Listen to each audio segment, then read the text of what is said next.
പുതുവർഷത്തെ വരവേൽക്കാനുള്ള ഒരുക്കത്തിൽ Kochi. Fort കൊച്ചിയിലെ പ്രധാന ആഘോഷവേദി വെളി മൈതാനമാണ്.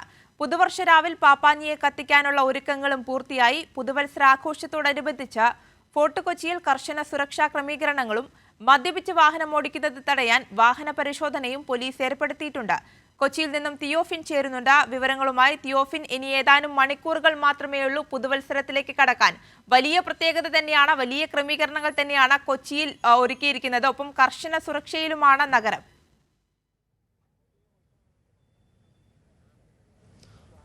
ഏറ്റവും മികച്ച ക്രമീകരണങ്ങൾ ഇവിടെ ഒരുക്കിയിട്ടുണ്ട്.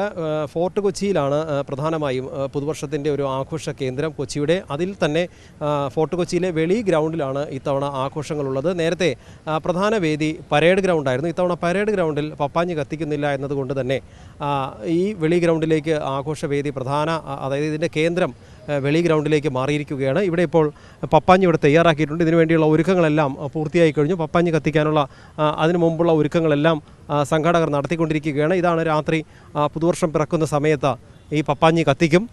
അതോടുകൂടിയാണ് കൊച്ചി പുതുവർഷത്തെ പൂർണ്ണമായും അല്ലെങ്കിൽ മുഴുവനായി തന്നെ ആ ഒരു പുതുവർഷത്തിൻ്റെ ലഹരിയിലേക്ക് കൊച്ചി മാറുന്നത്. അതിനുള്ള ആഘോഷങ്ങളുടെ എല്ലാ ഒരുക്കങ്ങളും വെളി ഗ്രൗണ്ടിൽ പൂർത്തിയായിട്ടുണ്ട്. വെളിയുടെ ഒരു പ്രത്യേകത, അത്യാവശ്യം വലുപ്പമുള്ളൊരു ഗ്രൗണ്ടാണ്. 80,000 പേരെ വരെ ഉൾക്കൊള്ളാൻ കഴിയുന്ന ഗ്രൗണ്ടാണെന്നാണ് പോലീസ് തന്നെ നമ്മളോട് അറിയിച്ചത്. അതിനുവേണ്ടിയുള്ള ഈ ആഘോഷവുമായി ബന്ധപ്പെട്ട് കർശനമായ സുരക്ഷാ സംവിധാനങ്ങൾ ഇവിടെ ഏർപ്പെടുത്തിയിട്ടുണ്ട്. പരമാവധി ആളുകളെ ഉൾക്കൊള്ളിക്കാനുള്ള ക്രമീകരണങ്ങൾ ഏർപ്പെടുത്തിയിട്ടുണ്ട്. പക്ഷേ സംഘാടകർക്ക് ഒരു സംശയമുള്ളത്, ഒരു പക്ഷേ തിരക്ക് കൂടുമോ എന്നൊരു സംശയം മാത്രമേ ഉള്ളൂ. അതിനൊരു കാരണം കൂടിയുണ്ട്. നേരത്തെ ഈ വെളി ഗ്രൗണ്ട് കൂടാതെ തന്നെ പരേഡ് ഗ്രൗണ്ട് ഫോർട്ട് കൊച്ചിയിലെ പരേഡ് ഗ്രൗണ്ട് ആയിരുന്നു പ്രധാന വേദി. അവിടെയായിരുന്നു ഈ പപ്പാഞ്ഞി കത്തിക്കൽ ഉണ്ടായിരുന്നത്. ഇത്തവണ അവിടുത്തെ പപ്പാഞ്ഞിയെ കത്തിക്കുന്നില്ല എന്നറിയിച്ചതുകൊണ്ട്, കാരണം അതിനൊരു കാരണം കൂടിയുണ്ട്. ദേശീയ ദുഃഖാചരണം നിലനിൽക്കുന്നത് കൊണ്ട് തന്നെ മുൻ പ്രധാനമന്ത്രി മൻമോഹൻ സിംഗിൻ്റെ മരണത്തെ തുടർന്ന് ദേശീയ ദുഃഖാചരണമുണ്ട്. അതിൻ്റെ പശ്ചാത്തലത്തിലാണ് കാർണിവൽ കമ്മിറ്റി നടത്തി വന്നിരുന്ന ആഘോഷങ്ങളും അതോടൊപ്പം തന്നെ അവിടുത്തെ ഈ പരേഡ് ഗ്രൗണ്ടിലെ ആഘോഷങ്ങളും പപ്പാഞ്ഞി കത്തിക്കലും വേണ്ട എന്ന് നിശ്ചയിച്ചത്. ഇവിടെ ഇപ്പോൾ വെളി ഗ്രൗണ്ടിലാണ് ഇതിനുവേണ്ടിയുള്ള ഒരുക്കങ്ങളെല്ലാം പൂർത്തിയായിരിക്കുന്നത്. ഇവിടെ എല്ലാവിധ ഒരുക്കങ്ങളും പൂർത്തിയായിട്ടുണ്ട്. ഇപ്പോൾ കൗൺസിലർ ബെന്നിച്ചേട്ടൻ നമ്മളോടൊപ്പം ചേരുകയാണ്. എങ്ങനെയൊക്കെ ഉണ്ട് ബെന്നിച്ചേട്ടൻ അവിടുത്തെ ഒരുക്കങ്ങളും കാര്യങ്ങളൊക്കെ? അല്ല, 100% എല്ലാം നമുക്കിതൊരു കോടതിയുടെ പെർമിഷൻ കൂടി ഉണ്ട്, വേണ്ടി വന്നു. അപ്പോൾ എന്തായാലും കോടതി പെർമിറ്റ് ചെയ്തിട്ടുണ്ട്. പോലീസ് CP 3 പ്രാവശ്യം വന്നിരുന്നു. അവർ കംഫർട്ടബിളാണെന്ന് അവർ പറഞ്ഞിട്ടുണ്ട്. അപ്പോൾ അത് നമ്മളങ്ങനെയാണ് മനസ്സിലാക്കുന്നത്. ബാക്കി പറഞ്ഞ ഇപ്പോൾ നിങ്ങൾ കാണാൻ കഴിയും, 2 ഫയർ എഞ്ചിനായി, 3 മെഡിക്കൽ ടീമായി, 4 ആംബുലൻസായി. അവർ പറഞ്ഞ ക്യാമറകൾ കണക്ട് ചെയ്ത് പോലീസ് സ്റ്റേഷനിലേക്ക് കൊടുത്തിട്ടുണ്ട്. ഇതിന് ചുറ്റും 50 ക്യാമറകൾ വർക്ക് ചെയ്യുന്നുണ്ട്. 48 ക്യാമറകൾ ഇതിന് ചുറ്റും വർക്ക് ചെയ്യുന്നുണ്ട്. ഇലക്ട്രിക്കൽ ഇൻസ്പെക്ടറേറ്റിൻ്റെ സർട്ടിഫിക്കറ്റായി. അപ്പോൾ പറഞ്ഞത്രയും ഡോക്യുമെൻ്റ് മുഴുവൻ പോലീസിന് നമ്മൾ സബ്മിറ്റ് ചെയ്തിട്ടുണ്ട്. എല്ലാ ക്രമീകരണമായെന്നാണ് സംഘാടകരെന്ന നിലയിലും പോലീസിൻ്റെ മനസ്സും അങ്ങനെയാണെന്നാണ് നമ്മൾ ധരിക്കുന്നത്. രാത്രി തിരക്ക് എങ്ങനെ പ്രതീക്ഷിക്കുന്നത്? എത്രമാത്രം ജനം ഉണ്ടാകുമെന്നാണ് ഒരു കണക്കൂട്ടൽ? ഒരു പ്രാവശ്യം ഇതേ പപ്പയെ കത്തിക്കാണ്ടിരുന്നപ്പോൾ ഉണ്ടായിരുന്നത് ഞങ്ങളുടെ ഒരു സർവേ പ്രകാരം 70,000 പേരാണ് അന്ന് വന്നത്. അതെന്തായാലും മേലെ പോകാനുള്ളൂ, അല്ലെങ്കിൽ പോലീസ് സുരക്ഷിതം പറഞ്ഞ് കുറച്ചാലേ ഉള്ളൂ. എന്തായാലും ജനങ്ങളിപ്പോൾ തന്നെ കാണാം. ജനങ്ങളിപ്പോൾ തന്നെ 12 മണിക്കത്തെ കാര്യത്തിന് വേണ്ടി ഇപ്പോഴേ ഒഴുകി ഗ്രൗണ്ടുകളിലേക്ക് എത്തുന്നുണ്ട്. താങ്ക് യു ബെനിച്ചേട്ടാ. എന്തായാലും 12 മണിക്ക് നടക്കേണ്ട പപ്പാഞ്ഞി കത്തിക്കൽ, അത് കാണാൻ വേണ്ടിയുള്ള ഒരുക്കത്തിലാണിപ്പോൾ. ഈ ഗ്രൗണ്ടിൻ്റെ ഒരു ഭാഗത്ത് ഒരു വേദി ക്രമീകരിച്ചിട്ടുണ്ട്. അതിനപ്പുറത്താക്കി തന്നെ ഒരു മഴമരം, ഒരുപാട് അലങ്കാരങ്ങളോടുകൂടി ഈ ഗ്രൗണ്ടിന് ചുറ്റുമുള്ള എല്ലാ മരങ്ങളിലും അലങ്കാര വിളക്കുകൾ ക്രമീകരിച്ചിട്ടുണ്ട്. പക്ഷേ ഈ വെളിച്ചം മങ്ങിയാൽ മാത്രമേ, 6 മണിക്ക് ശേഷം മാത്രമാണ് നമുക്കതിൻ്റെ ഭംഗി പൂർണ്ണമായും കാണാൻ കഴിയുക. നമ്മൾ നിൽക്കുന്ന ഈ പപ്പാഞ്ഞി ഉള്ളതിൻ്റെ എതിർവശത്ത് ഗ്രൗണ്ടിൻ്റെ മറുഭാഗത്ത് അവിടെ ഒരു വേദിയുണ്ട്. DJ ഉൾപ്പെടെയുള്ള പരിപാടികൾ അവിടെ ഉണ്ടാകും. നിരവധി പരിപാടികളുണ്ട്. ആഘോഷത്തോടു കൂടി തന്നെ ഒരുപക്ഷെ ആവേശപൂർവ്വം പുതുവർഷത്തെ വരവേൽക്കാൻ ഇവിടെ എത്തുന്നവർക്കെല്ലാം സാധിക്കുന്ന രീതിയിലാണ്. നേരത്തെ കൗൺസിലർ നമ്മളോട് പറഞ്ഞത്, ഇവിടുത്തെ ഈ ഗ്രൗണ്ടിൽ, അതായത് കഴിഞ്ഞ തവണ ഇവിടെ പപ്പാഞ്ഞി വെച്ചിട്ട് പപ്പാഞ്ഞിയെ കത്തിക്കുന്നതുണ്ടായിരുന്നില്ല. ആ കത്തിക്കാൻ കഴിയാതിരുന്ന സാഹചര്യത്തിൽ പോലും 70,000-ലധികം ആളുകൾ വെളി ഗ്രൗണ്ടിലേക്ക് എത്തിയിരുന്നു എന്നാണ്. ഇത്തവണ അതിലും കൂടുതൽ പ്രതീക്ഷിക്കുന്നുണ്ട്. പോലീസിൻ്റെ ഒരു കണക്കുകൂട്ടലനുസരിച്ച് 80,000 പേരെ ഉൾക്കൊള്ളാൻ കഴിയുന്ന, അതായത് വളരെ സുരക്ഷിതമായ രീതിയിൽ തന്നെ 80,000-ഓളം പേരെ ഉൾക്കൊള്ളാൻ കഴിയുന്ന ഗ്രൗണ്ടാണ്. ഗ്രൗണ്ടിന് പുറത്തുമായി നിരവധി പേരുണ്ടാകും. എന്തായാലും അത്രയധികം ആളുകൾ, 100,000-ഓളം ആളുകളെയാണ് ഒരു ആവറേജ് കണക്ക് പ്രതീക്ഷിക്കുന്നത്. അതിനൊരു കാരണം ഞാൻ നേരത്തെ സൂചിപ്പിച്ചതാണ്. പരേഡ് ഗ്രൗണ്ടിലുള്ള പപ്പാഞ്ഞി കത്തിക്കൽ ഇല്ലാത്തത് കൊണ്ട് തന്നെ അവിടെ നേരത്തെ മുൻ വർഷങ്ങളിൽ അവിടെ ഉണ്ടായിരുന്ന ആളുകൾ കൂടി ഇത്തവണ ഇവിടേക്ക് എത്തുമെന്നാണ് പ്രതീക്ഷിക്കുന്നത്. എന്തായാലും ഫോർട്ട് കൊച്ചിയിലേക്കുള്ള ബസ് ഗതാഗതം, നേരിട്ടുള്ള ബസ് സർവീസ് 4 മണിയോടുകൂടി നിർത്തുമെന്നാണ് പോലീസ് അറിയിച്ചിരുന്നത്.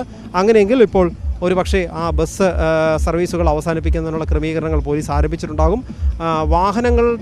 കൂടുതൽ വാഹനങ്ങൾ ഇവിടെ പ്രവേശിപ്പിക്കില്ല, റോഡരികിൽ വാഹനങ്ങൾ പാർക്ക് ചെയ്യാൻ അനുവദിക്കില്ല എന്നും പറഞ്ഞിട്ടുണ്ട്. ഇതെല്ലാം സുരക്ഷാ കാരണങ്ങൾ കൂടി മുൻനിർത്തിക്കൊണ്ടാണ് രാത്രിയിൽ അതോടൊപ്പം തന്നെ ഇവിടെ 1000-ലധികം പോലീസുകാർ, മൊത്തം കൊച്ചിയിൽ 1500ഓളം പോലീസുകാരെയാണ് സുരക്ഷാ ക്രമീകരണത്തിന് ഏർപ്പെടുത്തിയിട്ടുള്ളത്. അതിൽ 1000ഓളം പേരെയും വിന്യസിച്ചിരിക്കുന്നത് കൊച്ചിയിൽ തന്നെയാണ്. ധാരാളം വനിതാ പോലീസുകാരുണ്ട്. ഓരോ ഗ്രൂപ്പായി തിരിച്ച് പോലീസ് ഉദ്യോഗസ്ഥർക്ക് പ്രത്യേകം ചുമതല കൊടുത്തിട്ടുണ്ട്. അത്തരത്തിൽ വലിയ സുരക്ഷാ ക്രമീകരണം ഇവിടെ ഏർപ്പെടുത്തിയിട്ടുണ്ട്. നേരത്തെ കൗൺസിലർ സൂചിപ്പിച്ചതുപോലെ തന്നെ 2 ഫയർ എഞ്ചിൻ ഇവിടെ സജ്ജമാക്കി നിർത്തിയിട്ടുണ്ട്.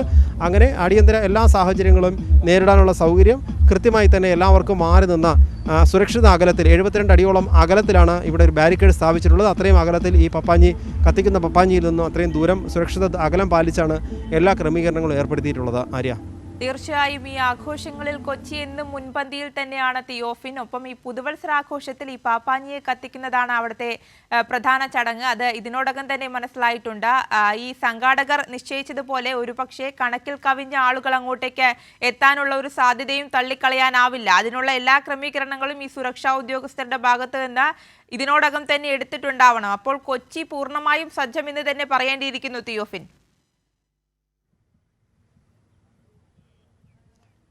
ആര്യ, തീർച്ചയായും കൊച്ചി പുതുവർഷത്തെ വരവേൽക്കാൻ പൂർണ്ണമായും സജ്ജമായിട്ടുണ്ട്. അത് ആഘോഷമാവട്ടെ, സുരക്ഷാ സംവിധാനങ്ങളാവട്ടെ, അത്തരത്തിൽ പോലീസിൻ്റെ സുരക്ഷാ സംവിധാനങ്ങളും ശക്തമാണ്. ഞാൻ നേരത്തെ സൂചിപ്പിച്ചതുപോലെ വെളി ഗ്രൗണ്ടിലാണ് നമ്മളിപ്പോൾ നിൽക്കുന്നത്. ഈ വെളി ഗ്രൗണ്ടാണ് ഏറ്റവും പ്രധാന വേദി. ഫോർട്ട് കൊച്ചിയാണ് ആഘോഷത്തിൻ്റെ കേന്ദ്രം. എങ്കിൽ തന്നെയും കാക്കനാട്, മലയാറ്റൂർ, അടിവാരം ഉൾപ്പെടെയുള്ള പ്രദേശങ്ങളിലെല്ലാം വലിയ കാർണിവലും ആഘോഷങ്ങൾ ഉൾപ്പെടെയുള്ള പപ്പാഞ്ഞി കത്തിക്കൽ ഉൾപ്പെടെയുള്ള പരിപാടികൾ പലയിടത്തായി നടക്കുന്നുണ്ട് കൊച്ചിയിൽ തന്നെ. അപ്പോൾ എറണാകുളം ജില്ല അല്ലെങ്കിൽ കൊച്ചി പൂർണ്ണമായും ഒരു ആഘോഷ ലഹരിയിലേക്ക് ഇത് മാറുകയാണ്. പക്ഷേ ഇവിടെയെല്ലാം ശ്രദ്ധിക്കേണ്ട മറ്റൊരു കാര്യം കൂടിയുണ്ട്.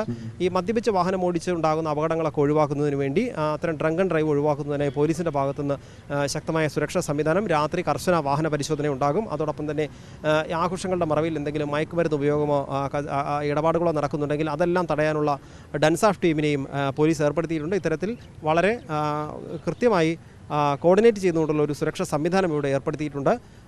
പോലീസിനെയൊക്കെ നേരത്തെ തന്നെ വിന്യസിച്ചിട്ടുണ്ട്. എല്ലാ സംവിധാനങ്ങളും റെഡിയാണ്. ജനങ്ങൾ എത്തുന്നതനുസരിച്ച് അവരെ ഓരോ സ്ഥലത്തേക്ക് അറേഞ്ച് ചെയ്യാനുള്ള അല്ലെങ്കിൽ ക്രമീകരിച്ച് നിർത്താനുള്ള സംവിധാനവും പോലീസ് ഒരുക്കിയിട്ടുണ്ട്. അതിനുള്ള ഒരുക്കത്തിലാണ് പോലീസ്.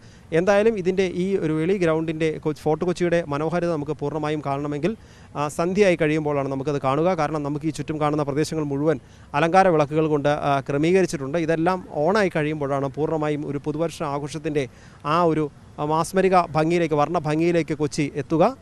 അതോടൊപ്പം തന്നെ വാഹനങ്ങൾ, ഇവിടേക്ക് എത്തുന്ന വാഹനങ്ങൾ, ഈ പുതുവർഷം കാണാനായി എത്തുന്നവർക്ക് വേണ്ടിയുള്ള വാഹനങ്ങൾ പാർക്ക് ചെയ്യുന്നതിനായി 18ഓളം ഗ്രൗണ്ടുകൾ പോലീസ് സജ്ജീകരിച്ചിട്ടുണ്ട്. ഈ ഗ്രൗണ്ടുകളിൽ കൊള്ളാത്ത രീതിയിലുള്ള പാർക്കിംഗ് എത്തിക്കഴിഞ്ഞാൽ പിന്നെ ഫോർട്ട് കൊച്ചിയിലേക്ക് വാഹനങ്ങളെ പ്രവേശിപ്പിക്കില്ല എന്നും അറിയിച്ചിട്ടുണ്ട്. അതോടൊപ്പം തിരിച്ചു പോകുന്നവർക്ക് പോകുന്നതിനായി പ്രത്യേക പെർമിറ്റ് നൽകി ബസ്സുകൾ ക്രമീകരിച്ചിട്ടുണ്ട്. രാത്രി മെട്രോ പ്രത്യേക സർവീസുകൾ നടത്തുന്നുണ്ട്. വാട്ടർ മെട്രോയുടെ പ്രത്യേക സർവീസുകളുണ്ട്. കൊച്ചിയിലേക്ക് വരുന്നതിനുള്ള സംവിധാനമുണ്ട്. അത് രാത്രി ഒരു നിശ്ചിത സമയം കഴിഞ്ഞാൽ, തിരക്ക് വർദ്ധിച്ചു കഴിഞ്ഞാൽ വാട്ടർ മെട്രോയുടെ സംവിധാനം ഉൾപ്പെടെ അത് തൽക്കാലത്തേക്ക് നിർത്തും. പക്ഷേ പുലർച്ചെ തിരിച്ചു പോകുന്നതിനുള്ള ക്രമീകരണങ്ങളെല്ലാം അത് ബസ് ഉടമകളുടെ സംഘടനയുമായി ബന്ധപ്പെട്ടും അതോടൊപ്പം KSRTCയുമായി ബന്ധപ്പെട്ടും പോലീസ് അത് ക്രമീകരിച്ചിട്ടുണ്ട്. എന്തായാലും മികച്ച സുരക്ഷയിൽ തന്നെ കൊച്ചിയിലെ പുതുവത്സരാഘോഷം ഏറ്റവും മുൻവർഷങ്ങളിലേക്കാൾ തന്നെ ആവേശപൂർവ്വം തന്നെ ഇത്തവണയും ഉണ്ടാകുമെന്ന് നമുക്ക് പ്രതീക്ഷിക്കാം. ആര്യ, തീർച്ചയായും. എന്തായാലും കൊച്ചി പുതുവത്സരത്തെ വരവേൽക്കാൻ പൂർണ്ണ സജ്ജമായിരിക്കുകയാണ്. സമയം കഴിയുന്തോറും കൊച്ചിയിലെ ആ ഭംഗി നമുക്ക് ആസ്വദിക്കാൻ കഴിയുകയാണ്. തിയോഫിനാണ് കൊച്ചിയിൽ നിന്ന് വിവരങ്ങൾ നൽകിയത്.